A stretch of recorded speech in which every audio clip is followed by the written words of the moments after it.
¿Qué tal, compañeros? Muy buenos días, buenas tardes, buenas noches, dependiendo cuándo estén escuchando esta videoclase. Para el día de hoy tenemos previsto dar avance al capítulo correspondiente con lo que sería vitaminas y minerales. Nuevamente, al igual que capítulos anteriores, vamos únicamente a tocar temas que sean de relevancia y relación y aplicación directa con lo que sería nutrición animal, recordando ciertas bases teóricas que pueden ser interesantes, que ustedes las tomen en cuenta al momento de pensar en suplementación vitamínica o mineral. En lo que son las vitaminas, partimos de lo siguiente, ¿no? Porque luego nosotros nos podemos preguntar, oye, ¿y cómo se ven las vitaminas? ¿Qué características físicas o visuales pueden tener estas? Lo que ustedes están observando en pantalla son justamente, exceptuando el de la luteína, son microfotografías de distintas vitaminas observadas bajo luz polarizada. Esto nos permite revelar justamente esas estructuras cristalinas que tienen muchos colores y pues que cuando nosotros vemos, por ejemplo, un saco de vitamina E, un saco de vitamina A en su forma comercial, únicamente vemos polvos de diferentes colores, diferentes características en los tamaños de partícula, pero si viéramos en microfotografías como lo observamos en pantalla, definitivamente se observaran así, tal cual como estas imágenes de acá.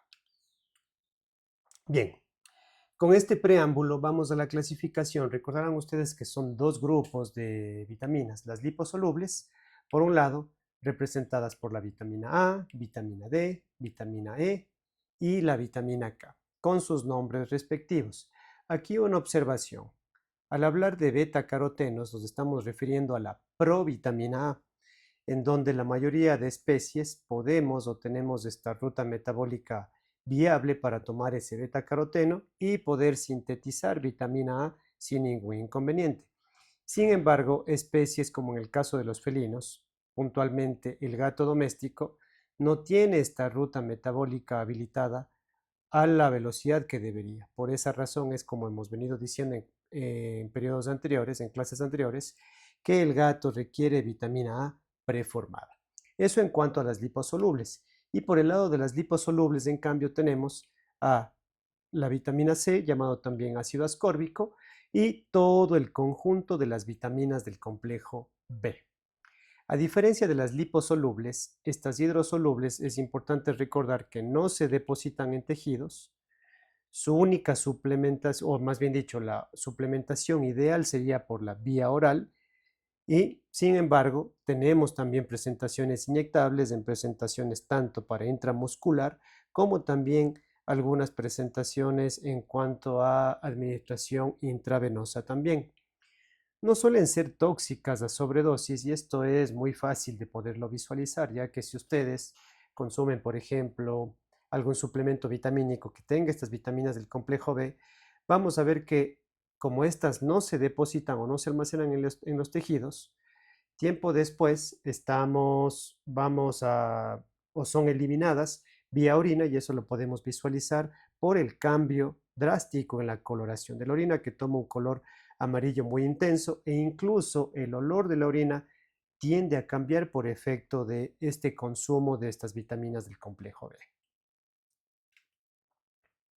En cuanto a las liposolubles que podemos aclarar, primero se pueden almacenar ya sea en en hígado o en el tejido graso. Recordemos, son liposolubles.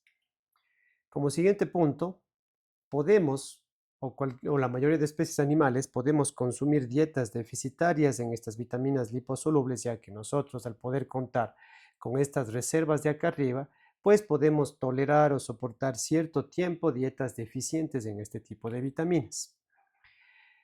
Obviamente, como son liposolubles, va a ser muy importante que la calidad de los lípidos de la dieta o del alimento que esté consumiendo este animal sean de óptima calidad, de tal manera que estas vitaminas liposolubles no se echen a perder o no sufran algún proceso de oxidación o enranciamiento, que es el desafío principal al hablar de control de calidad de alimentos balanceados en general.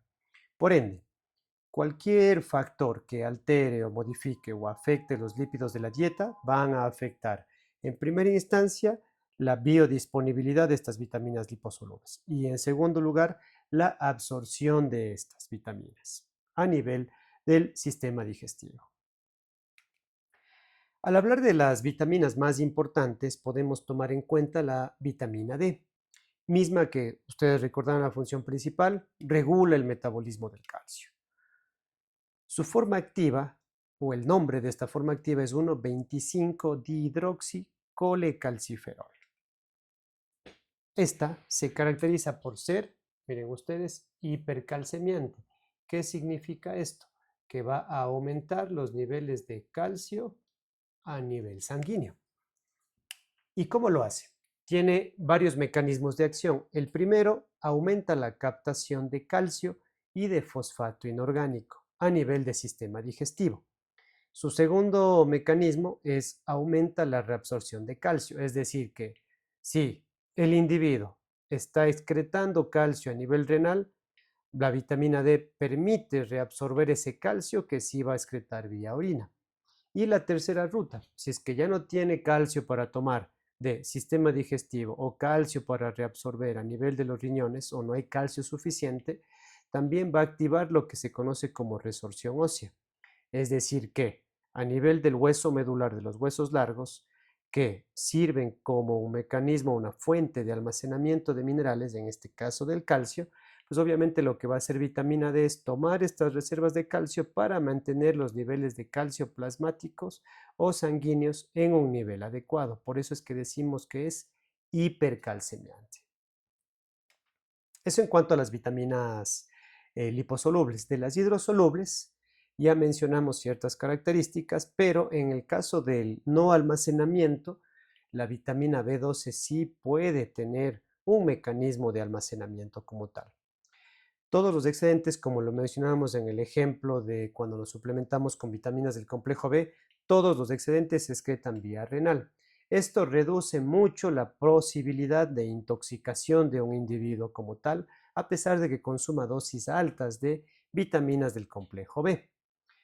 Y al mismo tiempo, como no tienen un mecanismo de poder ser almacenadas, estas vitaminas deben ser suministradas todos los días en el alimento. Por otro lado, en el caso de herbívoros y de rumiantes que tengan cámaras fermentativas de tamaño importante, como en el caso de las vacas, en el caso de los cuyes, conejos, caballos y demás, es muy común que estas vitaminas hidrosolubles sean sintetizadas por la microbiota bacteriana presente en estas cámaras fermentativas. Por esa razón es que nosotros cuando vemos ciertos suplementos vitamínicos para ser administrados por vía oral, por ejemplo, para una vaca, vamos a ver que estos suplementos vitamínicos no tienen vitaminas del complejo B dentro de su composición. Vamos a ver un ejemplo posteriormente. Y cuando hay deficiencia de estas vitaminas, definitivamente hay marcadas alteraciones metabólicas. Pero antes de llegar a estas marcadas alteraciones metabólicas, lo que nosotros podemos visualizar en un paciente como primer signo es justamente la anorexia o la falta de apetito. ¿Sí?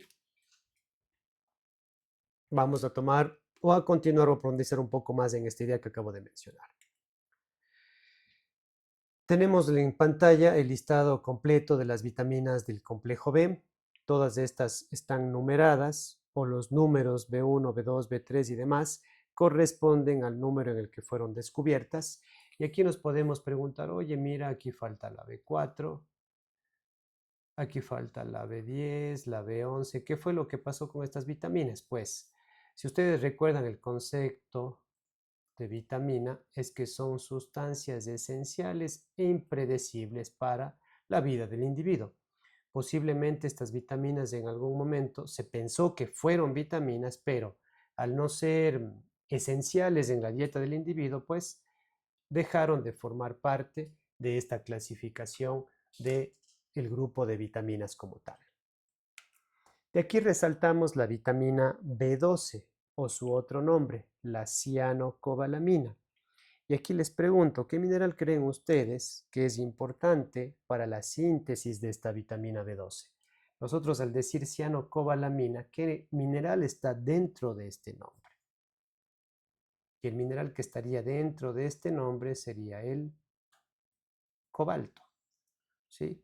Por esa razón es que los suplementos minerales para especies herbívoras, dentro de su composición, sí toman en cuenta a este micromineral cobalto, justamente para que esa microbiota de la cámara fermentativa o de las cámaras fermentativas respectivas puedan sintetizar sin ningún inconveniente esta vitamina B12.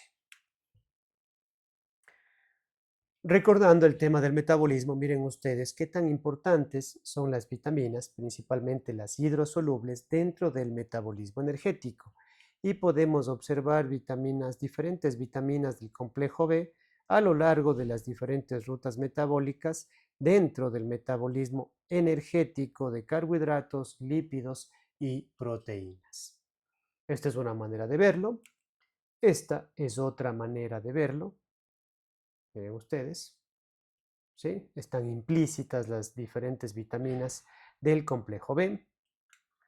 O algo que ya mencionamos, pues que en rumiantes la síntesis bacteriana, o más bien dicho, las bacterias pueden sintetizar las diferentes vitaminas liposolubles sin mayores inconvenientes. Ahora, recordando el tema de las funciones de vitaminas, en esta tabla, que es muy resumida, podemos nosotros visualizar en la primera columna todo el listado de vitaminas, tanto liposolubles como también las hidrosolubles en la parte inferior. Vemos la función fundamental o la función básica de cada una de las vitaminas, ¿sí? Y en la última columna vemos algo llamado efecto OBN. ¿Qué podemos entender por este efecto OBN? Por sus siglas en inglés: nutrición vitamínica óptima, ¿sí? Que en realidad nace desde un punto comercial este concepto de nutrición vitamínica óptima, y lo que busca justamente esta técnica o este efecto OBN es, a más de cubrir la función básica que puede tener cada una de las vitaminas, ver ciertos efectos positivos que puede tener una suplementación extra de vitaminas. Por ejemplo, al hablar de la vitamina E, podemos ver que su función básica es ser antioxidante a nivel de las membranas celulares. Pero si nosotros suplimos un nivel más arriba de esa función fundamental, es decir, suplementamos una mayor cantidad de vitamina E, podemos observar como efecto vitamínico óptimo una mejor salud, un mejor bienestar del animal e incluso una mejor calidad de la carne.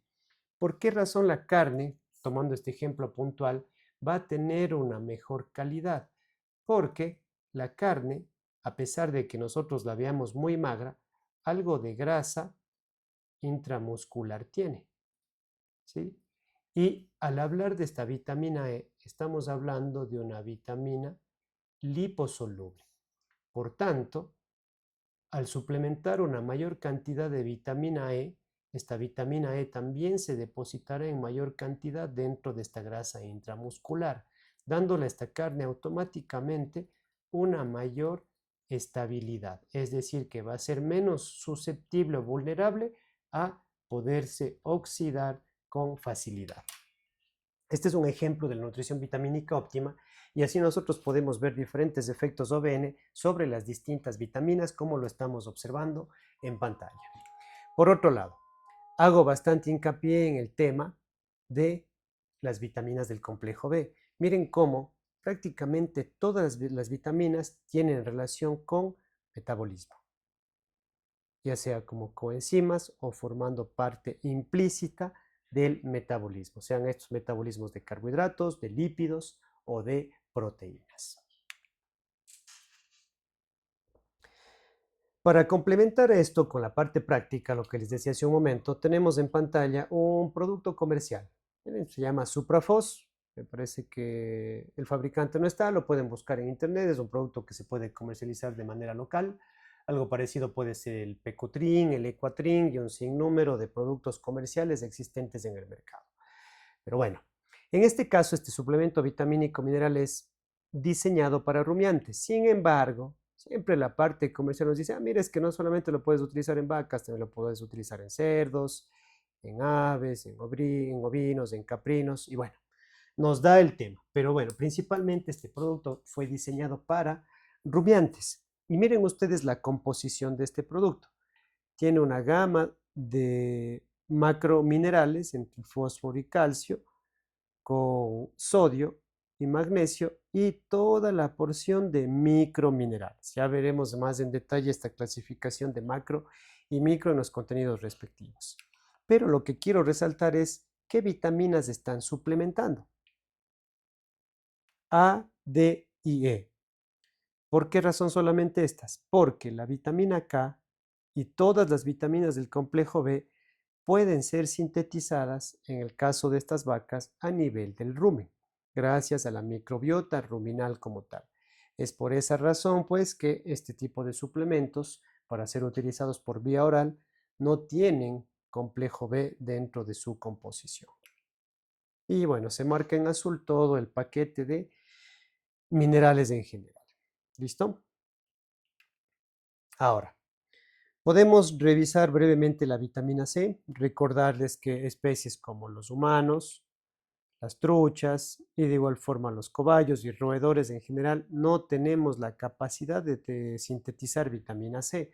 Por esa razón es que debemos obtenerla ya sea de los diferentes alimentos o de los diferentes suplementos que tengamos disponible.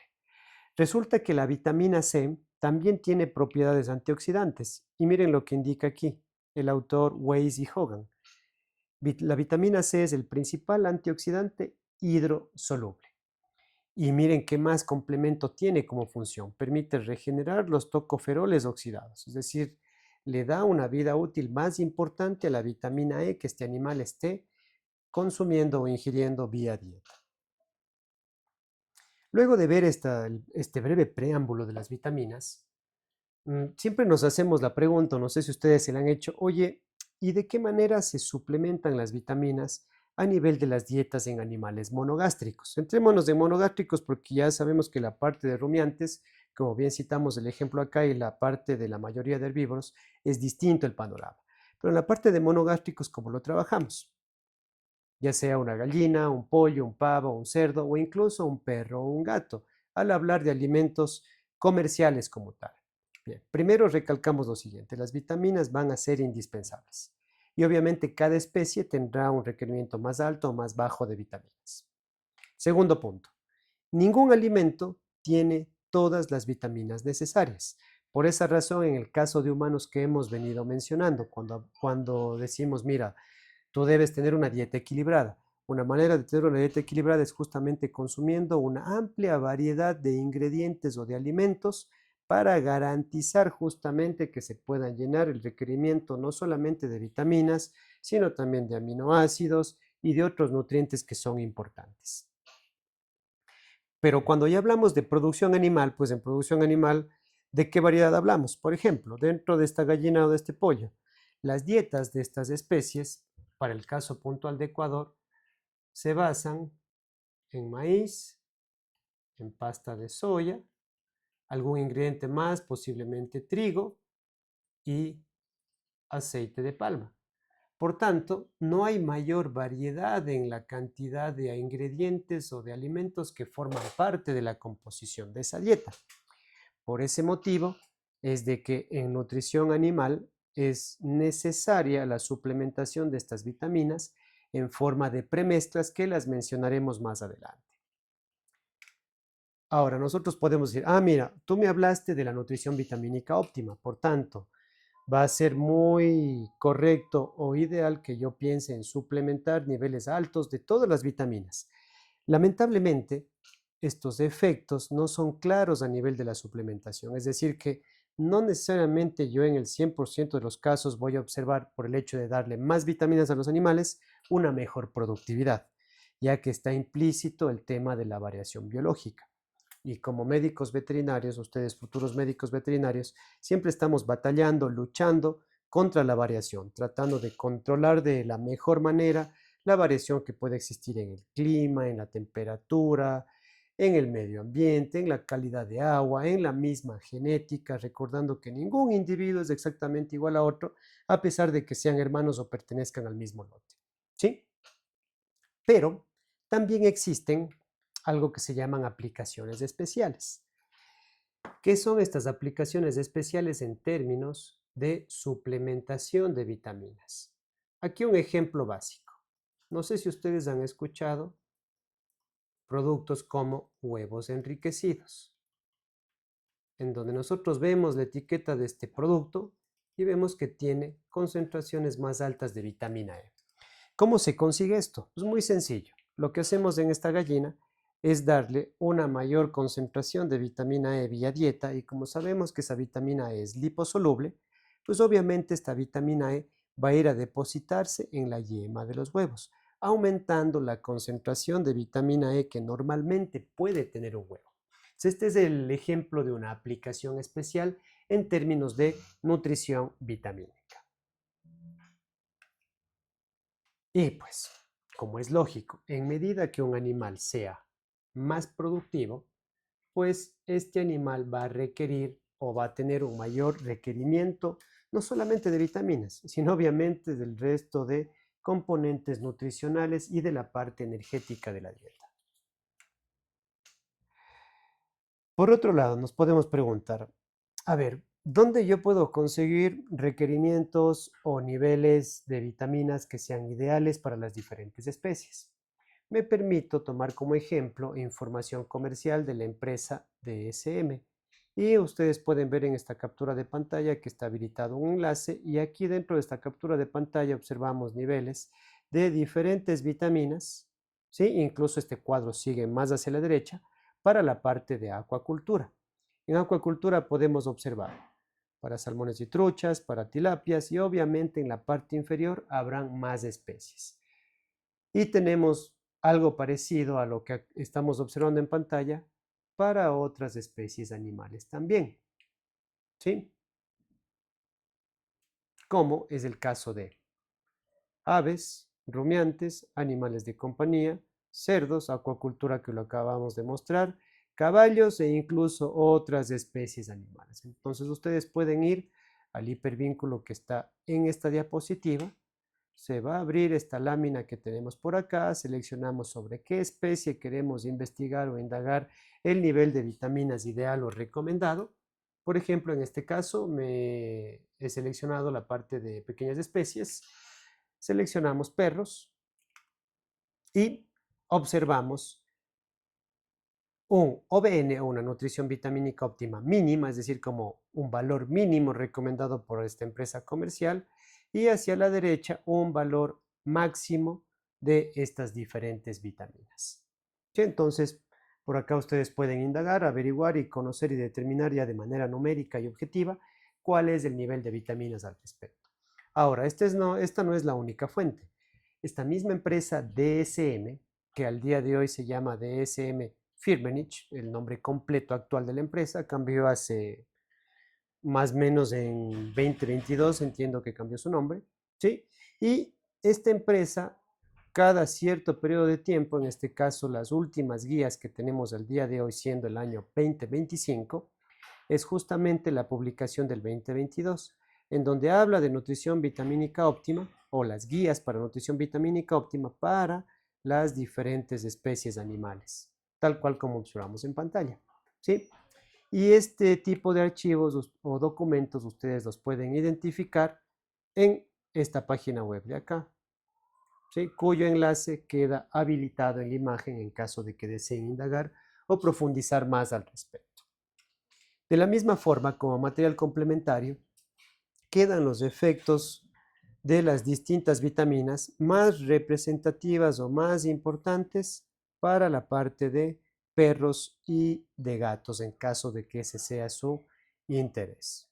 De igual forma, complementamos con más información en la parte de perros y gatos con recomendaciones de vitaminas para ser utilizadas a nivel dietético, ¿sí? Y de igual forma, muchísima información de complemento para que ustedes puedan profundizar en caso de que creyeran conveniente. Bien, quedan más datos por acá. Y con todo esto terminamos el primer apartado correspondiente a la parte de vitaminas. Y continuamos con lo siguiente, los minerales. La parte de minerales en realidad es bastante complejo el tema de nutrición mineral. Al igual que en la parte de vitaminas, vamos a revisar muy brevemente ciertas ideas puntuales que pueden ser de interés dentro de la asignatura y partimos de lo siguiente. Esta circunferencia de Hamelman. Miren cómo dentro de esta circunferencia, bueno, en la parte externa, tenemos toda la gama de macro y micro minerales. ¿Sí? Y dentro de estos minerales nosotros observamos una serie de flechas que están contrarias, que están opuestas o que están distantes o más separadas. Y uno dice, oye, mira, ¿qué me está diciendo esta circunferencia de Hamelman? En primera instancia, de manera muy general, nos dice que hay interacciones entre los distintos minerales. ¿Sí? Interacciones que pueden ser positivas o que pueden ser negativas. Por ejemplo, en este caso, la dirección de las flechas indica direcciones de influencia. Al hablar de calcio-fósforo, nosotros podemos observar que son flechas contrarias, es decir, que es una interacción de doble vía, ya que el calcio en este caso va a inhibir al fósforo, pero al ser de doble vía, el fósforo también va a inhibir el calcio. Esto nos permite comprender, y algo que ustedes habrán visto en alguna asignatura, la relación calcio-fósforo. Y siempre nos dicen, mira, por cada 2 de calcio tiene que haber 1 de fósforo. ¿Qué pasa si es que no se respeta esta relación? Pues obviamente si hay exceso de calcio, no se va a absorber fósforo. Y por otro lado, si hay exceso de fósforo, no se va a absorber calcio. Ese es el inconveniente que pueden existir cuando hay relaciones indeseables entre los distintos minerales. Si nosotros vemos la relación entre el calcio y el azufre, vemos que esta es una relación de una sola vía, en donde el azufre puede estar afectando la absorción de calcio. Por otro lado, calcio con potasio, vemos una relación de doble vía en donde donde potasio está afectando al calcio y viceversa. Calcio también va a afectar a potasio. ¿Ok? Entonces, por tanto, si nosotros hablamos de un cambio en la concentración de un mineral, ¿a qué me refiero con un cambio? Un cambio puede ser un exceso o incluso una deficiencia de cualquier mineral, ¿sí? Esto puede repercutir sobre otros minerales, ya sea sobre su biodisponibilidad, su absorción, su metabolismo o incluso la función de ese mineral como tal. Por tanto, aquí sí es muy clave que ustedes no entiendan a profundidad esta circunferencia de Hamelman, pero sí estén conscientes de que absolutamente todos los minerales pueden tener la mayoría de las veces relaciones indeseables entre sí, limitando, repercutiendo todas estas 4 cualidades, características o efectos sobre cada uno de los minerales en cuestión. Ahora, ¿qué es lo que vuelve compleja a la nutrición mineral? A más de lo que acabamos de explicar en esta lámina. Lo siguiente, resulta que dependiendo qué tan importante y qué tan duradera sea una deficiencia de algún mineral, nosotros podemos identificar ciertos signos. Pero si hablamos de una subcarencia, prácticamente va a ser imposible diagnosticar esa deficiencia, salvo que nosotros tomemos una muestra de sangre, vayamos al laboratorio y empecemos a medir los diferentes niveles de los distintos minerales que pueden ser de interés nutricional. Esta sería la única manera, pero visualmente si nosotros queremos decir, mira, este animal tiene un leve déficit de vitamina B12, va a ser muy difícil identificarlo porque lamentablemente la signología clínica nosotros la empezamos a ver cuando ya la duración y la intensidad de la deficiencia del mineral ya es muy fuerte. ¿Y qué cuadros nosotros podemos visualizar? Trastornos reproductivos, afecciones sobre la productividad del animal, síntomas clínicos ya muy claros de la enfermedad, por ejemplo, deficiencias de vitaminas del complejo B, podemos ver signos nerviosos, ¿sí? O de plano ya el animal se murió. Pero una subcarencia va a ser muy difícil de verla. Y por ello es de que nosotros esto lo asociamos con la teoría del iceberg, en donde los signos clínicos estarían acá arriba, que es esa pequeña punta que podemos visualizar en el iceberg. Pero todo lo subclínico es algo que nosotros no visualizamos o no lo podemos diagnosticar con mucha facilidad. Como lo que vemos en pantalla.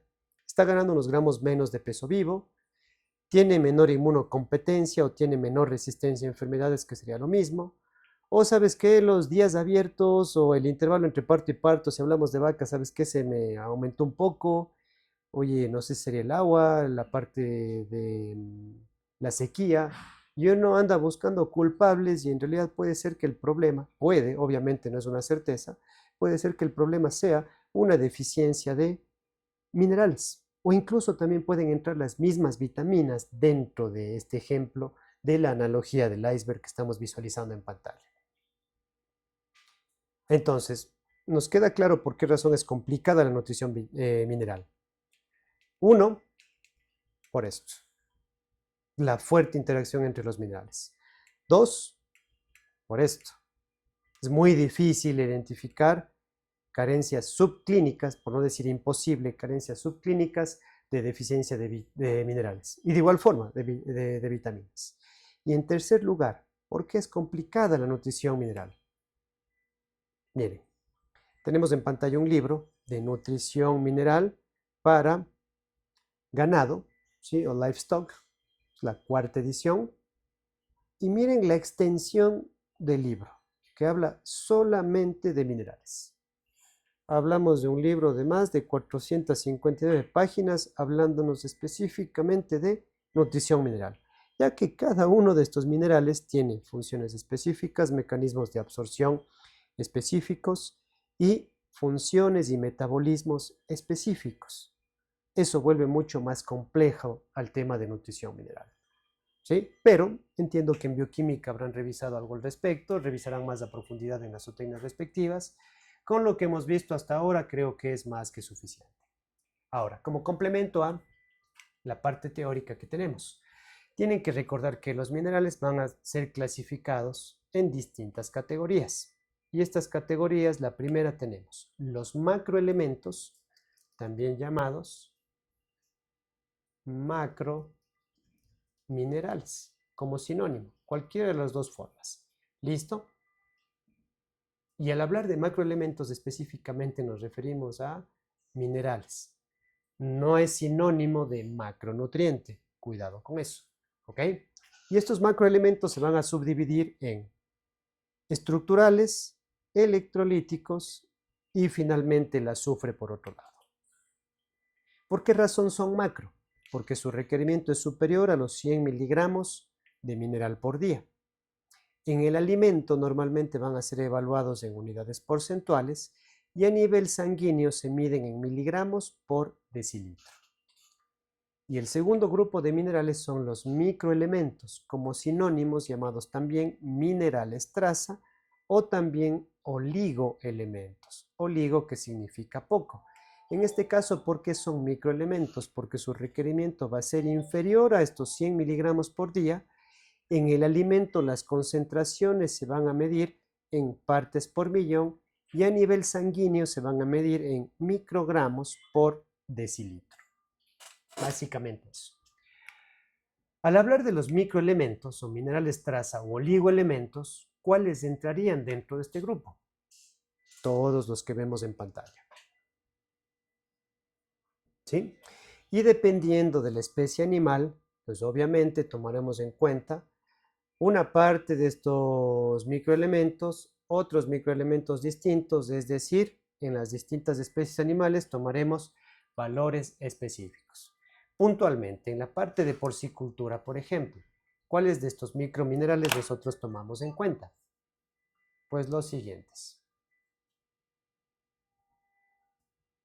yodo, selenio, cromo, hierro, cobre, manganeso y zinc.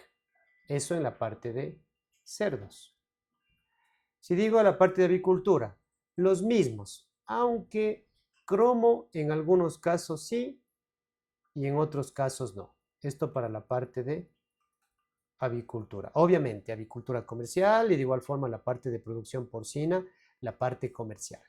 ¿Listo? Entonces, esto como ejemplos puntuales, como para que entiendan qué microminerales nosotros podemos tomar en cuenta al momento de diseñar una premezcla mineral. Bien.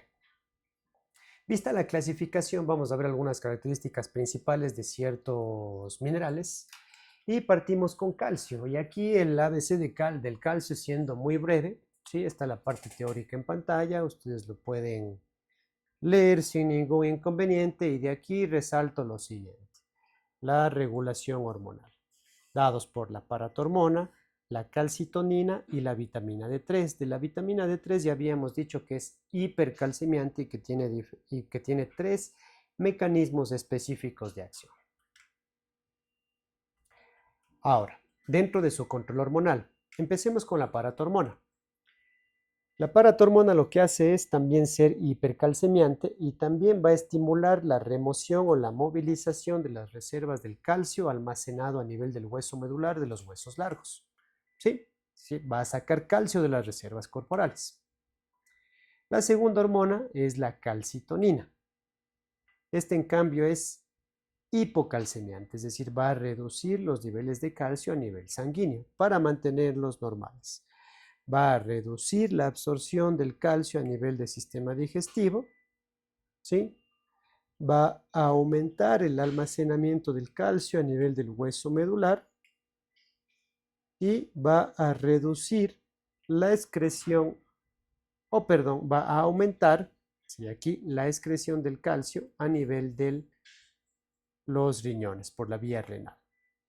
Y finalmente, la vitamina D3, o en este caso la 1,25 dihidroxi-D3 en su forma activa, va a aumentar los niveles de calcio a nivel sanguíneo, va a aumentar la absorción de calcio a nivel del sistema digestivo, va a acelerar en cambio la movilización del calcio a nivel del hueso para mantener esos niveles plasmáticos de sangre, en sangre del calcio, y finalmente va a aumentar la reabsorción del calcio a nivel del sistema renal, evitando que éste se excrete vía orina. ¿Listo? Entonces, básicamente tenemos las 3 funciones. Y en resumen, paratormona junto con la vitamina D3 serían hipercalcemiantes, mientras que la calcitonina sería hipocalcemiante, reduciendo los niveles de calcio en sangre. Eso en cuanto a calcio. Vamos al fósforo. Miren ustedes, alrededor del 50 al 60% del fósforo del organismo se encuentra a nivel de los huesos. Pero no solamente en huesos es importante, porque forma parte esencial de ¿qué nomás? Fosfolípidos, ácidos nucleicos como el DNA y el RNA, de fosfoproteínas, del ATP o adenosintrifosfato y un sinnúmero de moléculas adicionales. Por tanto, fósforo también no solamente se limita al tema de los huesos. Como lo mencionamos, su exceso va a limitar absorción de otros minerales, por ejemplo, va a limitar absorción de calcio. Por ello es muy importante mantener niveles de calcio-fósforo o relación de calcio-fósforo de 2 a 2,03 de calcio en rojo por cada unidad de fósforo en verde. ¿Ok? Pero aquí pueden existir ciertas condicionantes o diferencias dependiendo de qué animales hablamos. Por ejemplo, tenemos aquí una vaca, pensemos que está en producción lechera, tenemos aquí una perra que está en periodo de lactación con sus crías, tenemos aquí 2 diferentes líneas genéticas de gallinas de postura que están en etapa productiva de huevos. Y miren ustedes cómo la relación calcio-fósforo para todos estos animales puede oscilar en el rango de 4 a 5 partes de calcio por cada parte de fósforo. ¿Por qué razón esto? Porque esta producción lechera, esta producción de huevos va a demandar mayores cantidades de calcio para poder responder a su fin zootécnico, que es producir leche, por acá a la izquierda, o producción de huevos, acá a su derecha. ¿Qué más tenemos del fósforo? Bien. Específicamente, en alimentos de origen vegetal, podemos decir que el 70% del fósforo, y esto resaltado, no es disponible, ¿sí? Para monogástricos, ¿sí? Ya que este fósforo se encuentra secuestrado en un factor antinutricional y este fósforo toma el nombre de fósforo fítico, ya que el factor antinutricional toma el nombre de ácido fítico o fitato. Entonces, al ser un FAN o un factor antinutricional, este FAN hace que este fósforo no sea disponible y solamente el 30% restante del fósforo total contenido en estos alimentos de origen vegetal sí es disponible. ¿Sí? Entonces, ahí nos preguntamos, ¿cómo podemos romper este factor antinutricional? Y para ello, lo más común al día de hoy, prácticamente en el 100% de dietas para monogástricos, es justamente utilizar fitasas exógenas en estas dietas. Ya que estas fitasas, ¿qué es lo que van a hacer? Van a, como dice aquí, romper o técnicamente hablando, hidrolizar a este fitato o ácido fítico. Ahora, no solamente el fósforo puede estar secuestrado en este factor antinutricional, también va a secuestrar otros minerales como calcio, zinc, cobre, entre otros minerales. Pero ¿por qué razón le damos mucho énfasis al fósforo? Por lo siguiente. Resulta que el fósforo, primero, es el mineral más caro de todos los minerales, ¿sí? Y segundo, resulta ser el tercer elemento o el tercer componente más caro de la dieta, ya que, como habíamos dicho en sesiones anteriores, el elemento más caro de la dieta, en primer lugar, es la energía. En segundo lugar, la parte de proteína, específicamente hablando, los aminoácidos. Y en tercer lugar, el elemento o el componente más caro de la dieta es el fósforo. Ahora, nosotros al hablar de enfermedades metabólicas asociadas al calcio-fósforo podemos hablar básicamente de dos, que son o refieren al mismo agente causal, o a la misma causa, perdón, no agente causal, a la misma causa. Por un lado tenemos el raquitismo y por otro lado osteomalacia. Los dos cuadros responden a falta de mineralización de los huesos, pero toma el nombre de raquitismo cuando éste se presenta en edades tempranas y toma el nombre de osteomalacia ya cuando se manifiesta en edades adultas. ¿Y cuáles pueden ser las causas de esta falta de mineralización de hueso? Puede ser una deficiencia combinada o individual de calcio, fósforo o vitamina D, como también una inadecuada relación calcio-fósforo, ya que, como dijimos, si hay un exceso de calcio, va a limitarse la absorción de fósforo. Por otro lado, si hay un exceso de fósforo, va a limitarse la absorción de calcio. ¿Listo? Por tanto, no solamente se debe pensar en calcio o fósforo o vitamina D o de manera individual o combinada. También el tema de la relación calcio-fósforo va a ser muy importante a tomarle en cuenta.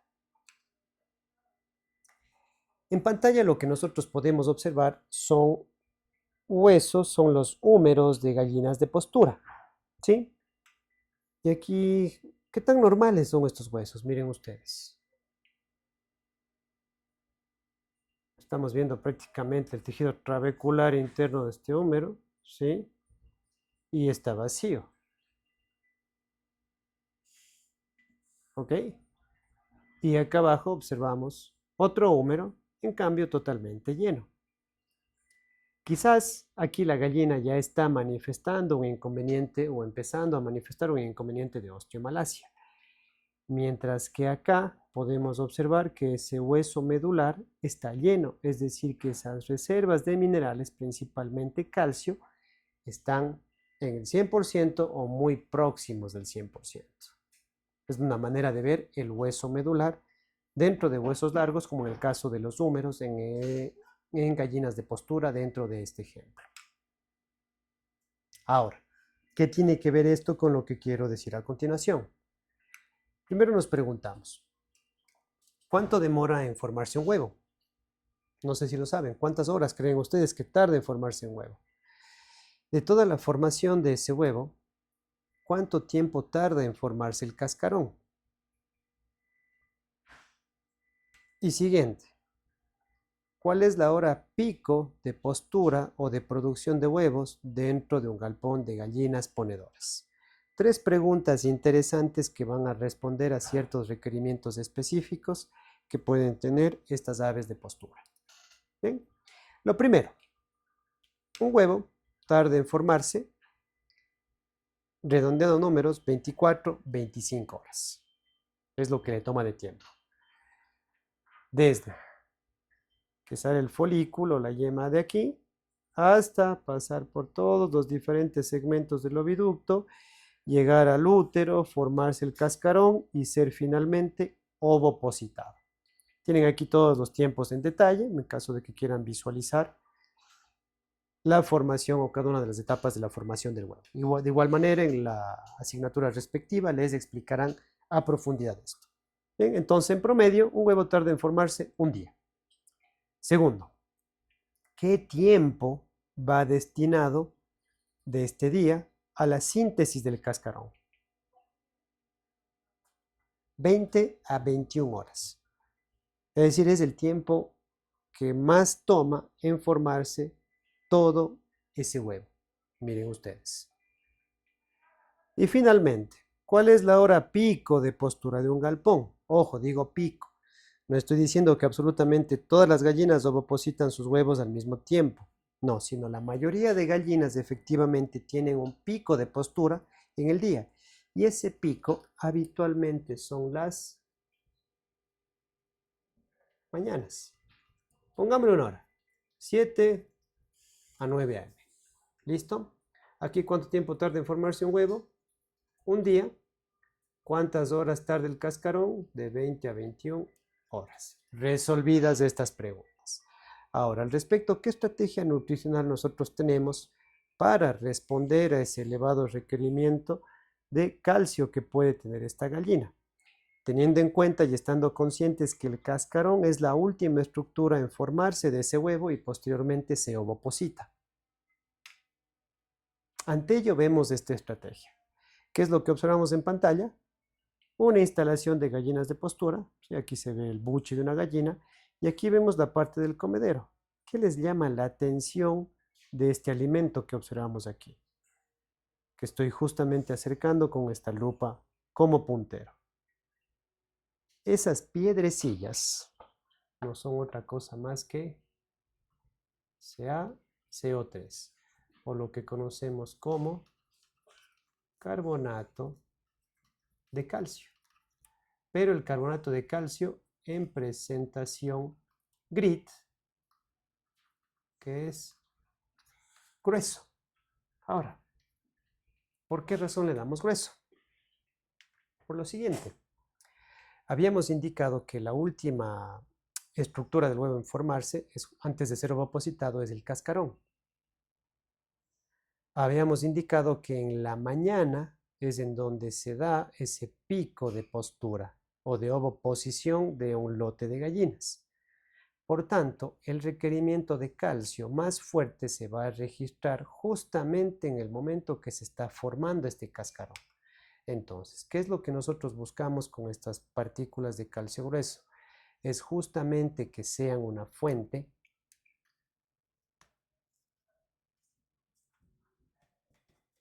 de calcio, digámoslo así, a largo plazo, que le dure incluso cuando la gallina está en ayuno, ya que estos lotes de gallinas es muy habitual que tengan un pico de consumo en las mañanas. Algo de alimento efectivamente pueden consumir en la tarde, pero la mayor cantidad de alimento se da justamente en la tarde. Entonces, ¿qué buscamos con estas partículas gruesas de calcio? Es que funjan o tengan la función de grid a nivel de la molleja, ¿sí? Grid que va a ayudar a triturar el resto de ingredientes del alimento, pero al mismo tiempo este grid se va a ir desintegrando gradualmente o va a tener una digestión gradual y esto va a hacer que gradualmente el calcio se vaya liberando. Esa es la razón de por qué utilizamos como parte de los ingredientes de esta dieta carbonato de calcio grueso. Ahora, nos preguntamos, ¿qué cantidad debemos utilizarla? Aquí tienen la referencia. Dependiendo de qué fase de postura se encuentre el animal, pueden utilizarse niveles decrecientes de este carbonato de calcio fino, ¿sí? bajan del 30 al 15%. Y en medida que la gallina es más vieja, estos niveles de calcio grueso entre 2 a 3.5 milímetros de diámetro geométrico medio, incluso puede ser 4, nos indica la literatura, va desde el 70% hasta el 85%. ¿Qué significa esto? Por ejemplo, tomemos un ejemplo hipotético. Si yo en una dieta tengo que utilizar 90 kilos de carbonato de calcio, de estos 90 kilos, y supongamos hipotéticamente que mis aves se encuentran en la fase 2 de postura, eso significa que de estos 90 kilos, el 25% de estos 90 kilos va a ser carbonato de calcio fino y el 75% restante de esos 90 kilos va a ser carbonato grueso. Si nosotros calculamos el 75% de 90, vamos a ver que nos da una cifra de 67.5 kilos de carbonato grueso. Y 22.5 kilos de carbonato fino. ¿Listo? A eso me refiero con estas recomendaciones porcentuales que nosotros observamos en pantalla. Ahora, dentro del control de calidad de esta materia prima, que en realidad es sumamente barata, podemos hablar que casi el valor del flete es el valor del producto. Más o menos aquí en la ciudad de Cuenca, un kilo de carbonato de calcio tiene un valor oscilante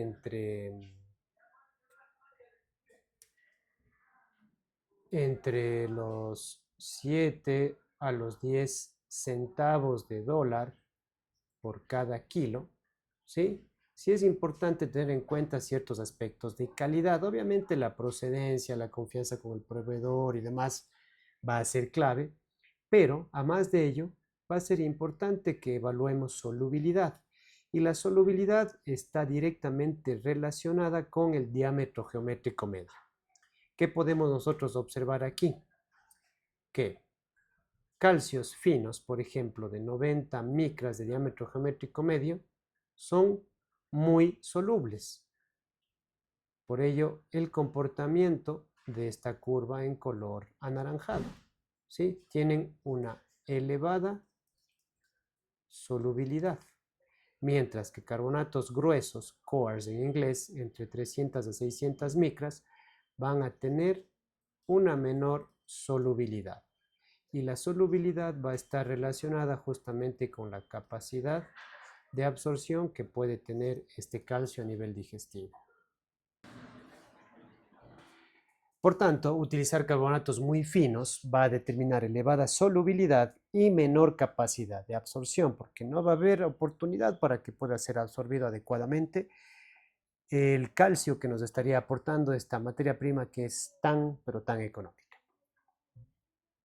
Ok, eso en cuanto a calcio, fósforo, principios básicos nutricionales en el tema de minerales. Vamos a interrumpir por ahora el video y posteriormente continuaremos una segunda parte con los minerales electrolíticos, en donde veremos el balance aniónico-catiónico de la dieta o el balance de aniones y cationes dietéticos en un alimento. Continuaremos con esto en el siguiente video. Muchas gracias por su atención.